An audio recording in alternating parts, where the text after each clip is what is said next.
This is not a test. This is an advanced emergency. Do not stare at him.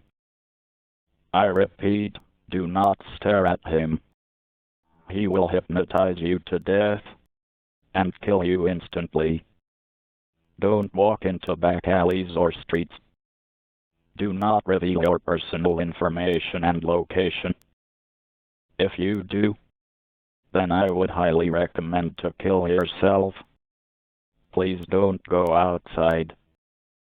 Close your windows and survive. You have been warned.